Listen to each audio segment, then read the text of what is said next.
Oi, tudo bem? Por que mangá shounen é tudo igual? Ou melhor, por que muitos mangás publicados em revistas shounen utilizam da escola como um ambiente para contar a sua história?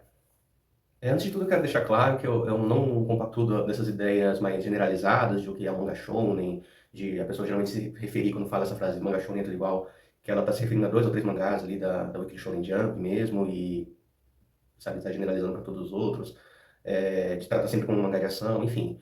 Eu só trouxe essa pergunta para mais para uma chamada para uma reflexão sobre como um elemento comum ali em muitas histórias pode estar evocando ideias ao leitor. Meu objetivo aqui, então, é pensar em como as minhas experiências pessoais me levaram a criar um certo tipo de novo olhar ao longo do tempo a respeito de como esse elemento da escola é utilizado em histórias para adolescentes. Aí é claro que a decisão de criar uma história situada em uma escola, quando você tem um público-alvo jovens adolescentes, né, é óbvio para um sentido de identificação com o personagem. Você quer que o seu leitor possa olhar aquilo e se conectar de uma forma mais fácil possível com o que você quer contar. Porém, eu quero pensar em como esse elemento inserido dentro de uma história pode afetar os temas e a forma como o autor se comunica por meio da sua obra, né? Como que isso pode levar a novas ideias, novos caminhos, que às vezes fora de uma escola talvez seja possível, talvez não seja possível, eu vou entrar nesses pontos também. Então vamos lá. Jujutsu Kaisen, ele é um mangá serializado na Weekly Shonen Jump, publicado ali de 2018 a 2024, e eu quero deixar desde já claro que eu vou utilizar exemplos da Weekly Shonen Jump para facilitar a comunicação aqui nesse vídeo. E Jujutsu Kaisen é escrito por Gege Akutami, em que muitas vezes se encontra entrevistas do Gege Akutami pela internet, pessoas trazendo essa entrevista, dele descrevendo como o fato da história se passar em uma escola é uma decisão do editor. O editor virou para ele e falou que ele deveria seguir por esse caminho, seria melhor do que a história que o Gege se propôs originalmente a contar. E aí isso muitas vezes é levantado como uma ideia de o editor tá querendo só fazer mais o mesmo, sabe, tipo, ele tá limitando a criação, não sei o quê. E aí eu quero pensar justamente, pô, tá, beleza, isso não importa agora. Agora o mangá já acabou, né? Publicou em 6 anos e já acabou. Então, ele fez uma história focada em uma escola, ou melhor, iniciada em uma escola em que ele segue para outros caminhos após isso, né? É, como então que isso, ou seja, esse elemento, dialoga com as coisas que ele quer contar, ou seja, como se ele se utiliza disso? Em Jujutsu Kaisen, o Gege Akutami descreve uma sociedade de abundante sofrimento. As pessoas sofrem, esse sofrimento transborda da pessoa e cria maldições, cria algo que afeta não apenas a mim, mas o próximo, né, a outra pessoa. E aí, o vilão dessa história, ele vai ser um grande ente, uma grande entidade do passado, um indivíduo de muito poder, que agora foi, enfim, foi derrotado, foi selado, e aí agora os dedos em que ele foi selado, em que esse grande ente tá contido, eles servem como um criadouro de mais maldições. Ele acumula, ele potencializa o sofrimento humano. E isso precisa ser lidado. Outro vilão dessa história é um ente do passado, também um ente do passado, que molda como o presente é. O Kenjaku, ele é basicamente um parasita. Ele precisa tomar o corpo dos jovens para que ele possa se manter ao longo das décadas, continuar existindo ao longo do tempo. E aí, com isso, ele vai representar essa ideia quando ele é introduzido, essa ideia de uma linhagem familiar, ou seja, essa ideia de como as famílias mais tradicionais japonesas que estão no poder, elas mantêm esse controle, esse sistema funcionando ao longo do tempo.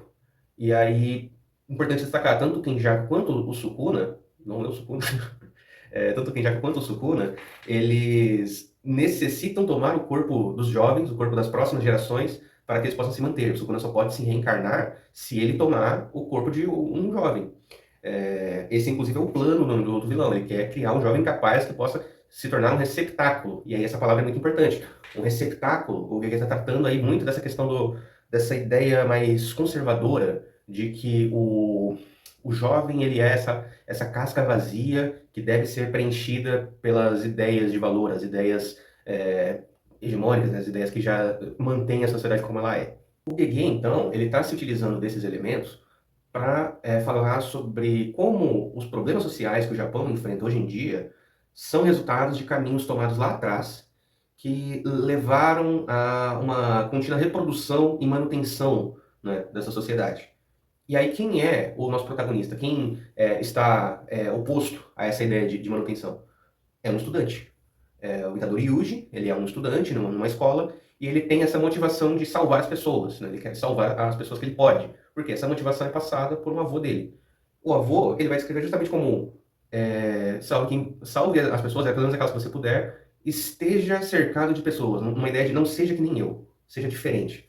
Ou seja, já nas primeiras páginas do mangá, você já tem essa ideia de algo diferente precisa ser feito, algo tem que ser diferente. E aí o Yuji vai ser um estudante nesse caminho, que ele vai, por conta dessa motivação, tentar se utilizar de um pequeno fragmento desse poder do Sukuda, né, engolindo um dos dedos, para tentar salvar uma pessoa querida a ele. É, e aí o mangá já coloca essa ideia no primeiro capítulo de que talvez isso não possa se coexistir.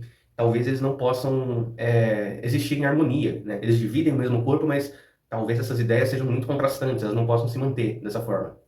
Bom, então, dito tudo isso, a gente tem nessa construção da história até então uma ideia, um contraste entre um vilão que é um indivíduo de grande poder, que representa essas visões humanas que levaram à criação de uma sociedade de sofrimento extenuante, e você tem, do outro lado, o novo, né? O jovem, o protagonista, que ele precisa de uma mudança, ele tem essa questão de morrer cercado de pessoas, ou seja, tem esse contraste já entre o antigo e o velho, o indivíduo e o coletivo, né? Nesse momento, então, entra a questão da escola, porque a gente tem que pensar justamente nessas relações sociais. E aí eu vou trazer um autor brasileiro, que é o Demerval Saviani, em que ele vai falar sobre a educação enquanto uma atividade humana de reprodução e transformação da estrutura social. Ou seja, a educação ela existe enquanto inserida em uma estrutura social. A educação no Brasil é diferente da educação no Japão, que é diferente da educação nos Estados Unidos. Portanto, a educação reproduz essa estrutura. Então, se essa estrutura tem problemas sociais, isso vai ser reproduzido.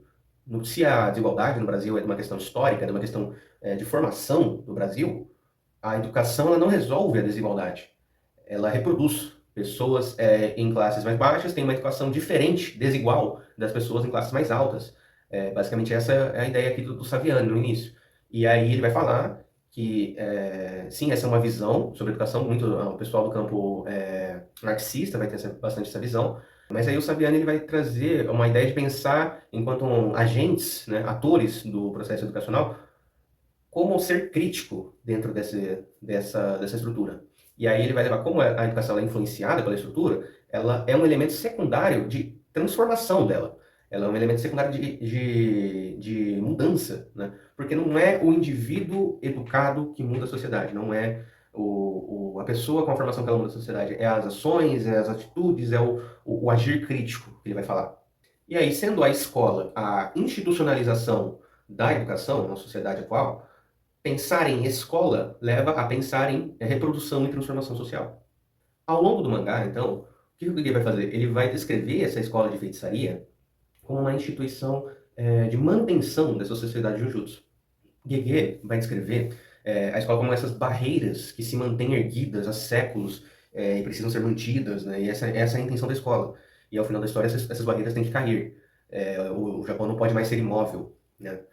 E aí, o que se dá na luta final dessa história, o conflito final? Sem entrar em muitos spoilers, o conflito final ele é a comunhão dos esforços dos estudantes rejeitados pela escola, dos professores, dos trabalhadores desacreditados com os sistemas em que eles atuam, até de estrangeiros, né, de pessoas de fora do Japão também são importantes para essa transformação. Então essas pessoas estão tentando agir por fora da estrutura social que o vilão criou, né? O arco anterior a esse mostra, por exemplo, um vilão criando uma estrutura de regras em que as pessoas têm que agir e eles tentam agir dentro daquelas regras para tentar mudar aquilo por dentro. Mais ou menos não dá certo e aí eles têm que ir por fora de fato. Basicamente, essa forma que o guia descreve as coisas, ou seja, a escola ela é parte desse processo de transformação, mas ela não é o todo. Ela é um elemento importante, porém secundário. E o meu intuito aqui não é dizer que qualquer mangá que trabalha com a questão da escola, que coloca uma escola em sua história, está necessariamente pensando nessas teorias pedagógicas todas que eu comentei.